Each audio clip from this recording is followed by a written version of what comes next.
Chegamos ao capítulo 12 de Êxodo, Êxodo 12, 37.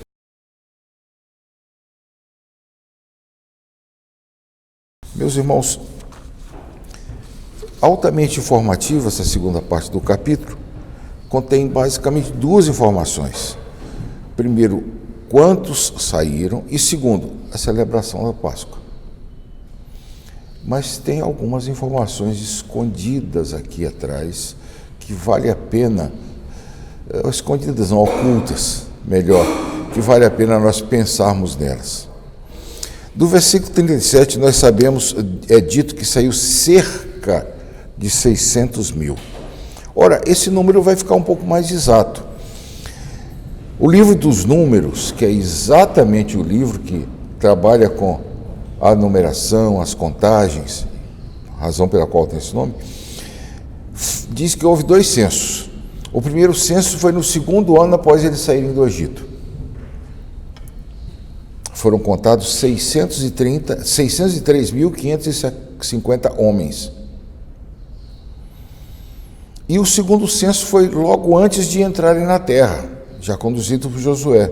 Foram contados 601.730 homens. Ou seja, durante 40 anos, houve um decréscimo de 2.220 pessoas. O que será isso? Israelitas que morreram?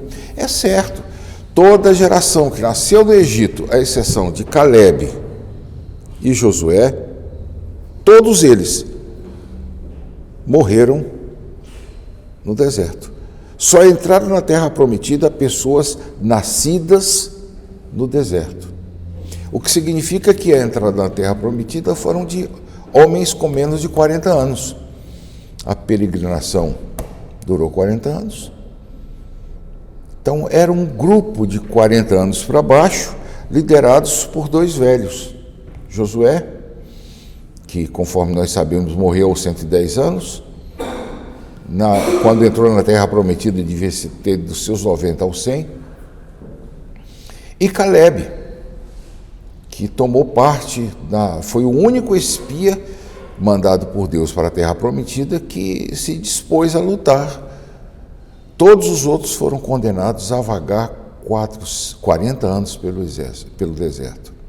É interessante que dessa jornada de 40 anos, nós sabemos que Deus os protegeu. É dito que eles foram cuidados por Deus de tal forma que nem a roupa, nem o sapato, a sandália lhes envelheceram nesses 40 anos. É dito também pelo apóstolo Paulo que esses 40 anos foram anos de provação e que muitos não, a total, Paulo usa muitos, mas com exceção de 2, ficaram tombados no deserto. E Paulo aplica, e isso serve de exemplo para nós, para que não desejemos coisas más, porque eles ficaram no deserto porque puseram o Senhor à prova. E aí, capítulo 10 de 1 Coríntios. E ele faz 3 explicações a respeito disso: imoralidade, rebeldia, desobediência.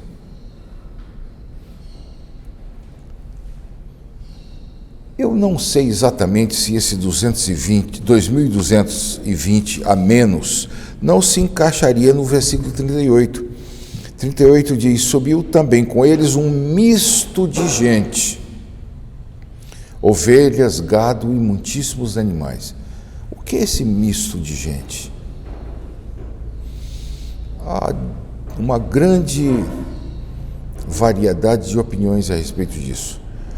Eles eram escravos, mas eles tinham animais para se manter, tanto ovinos quanto bovinos, e eles levaram isso pelo deserto. É claro que teve um certo ponto que isso, se não faltou, escasseou muito. O Senhor teve que cobrir o grosso da alimentação com o maná e com as codornizes. Mas, pelo menos, o pequeno estava lá. Agora, esse misto de gente provavelmente fosse pessoas que servissem a eles, não judeus, que cuidassem do gado, que cuidassem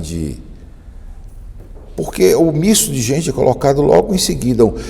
Vou reler o 38. Subiu também com eles um misto de gente, ovelhas, gado, muitíssimos animais. É matéria para uma boa exegese aqui. No versículo 40 é dito que eles ficaram 430 anos no Egito. Essa informação é vital, é muito importante que essa informação seja dada, porque isso facilita o cálculo das genealogias. Porque eles chegaram no Egito, Jacó, um total de 70 pessoas. Saíram de lá 603.550. Em 430 anos, de 70 para 603 mil. É muita coisa. Mas temos que levar em conta informações do primeiro capítulo do Êxodo, que diz que nascia muitos meninos, ao ponto que de Faraó ter ordenado a morte de todos eles. Outra coisa que eu quero observar, finalmente, está no que diz respeito à ordenança da Páscoa. Primeiro, eu não gosto dessa palavra ordenança. Essa palavra ordenança foi muito cunhada por pessoas que eram contra a ideia de sacramentos. Você sabe que nós temos toda uma corrente no cristianismo que não tolera ouvir a palavra sacramento. Então, eles cunham a palavra ordenança. E, às vezes, elas entram. Mas ordenança aqui é a palavra hebraica melhor traduzida por regulamento. Se bem que ordenança, um substantivo, é um jeito de transformar ordem em... que tem mais um aspecto verbal, em uma palavra mais substantival, ordenança. Significa basicamente regulamento, mas regulamento é melhor. Para os irmãos terem ideia de como isso é sério, a Septuaginta traduziu isso por lei, nomos.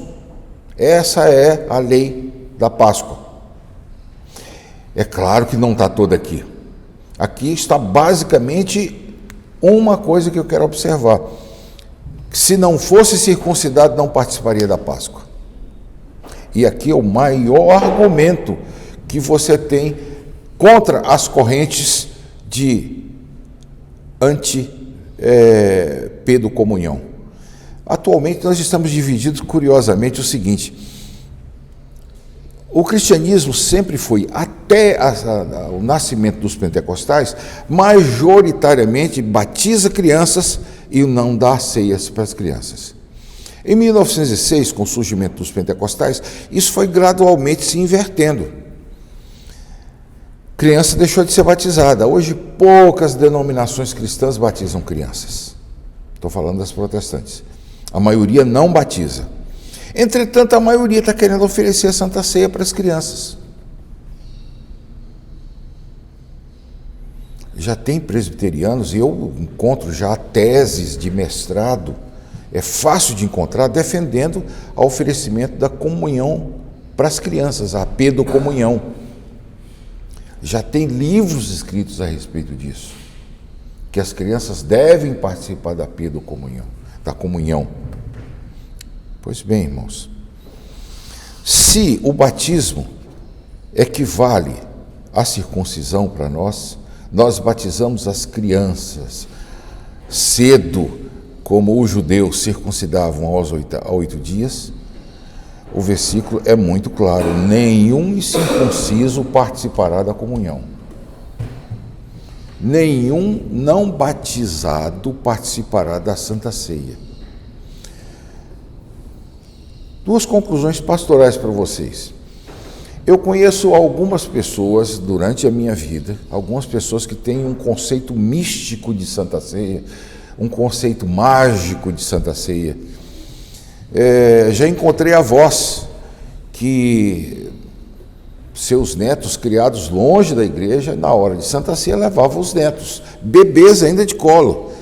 E, ao participar da Santa Ceia, pegavam um pedacinho do pão e colocavam na boca do bebê.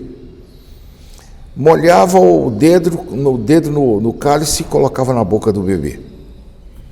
Não foi nenhuma nem duas que eu encontrei. Como se aquilo tivesse poder mágico sobre a criança.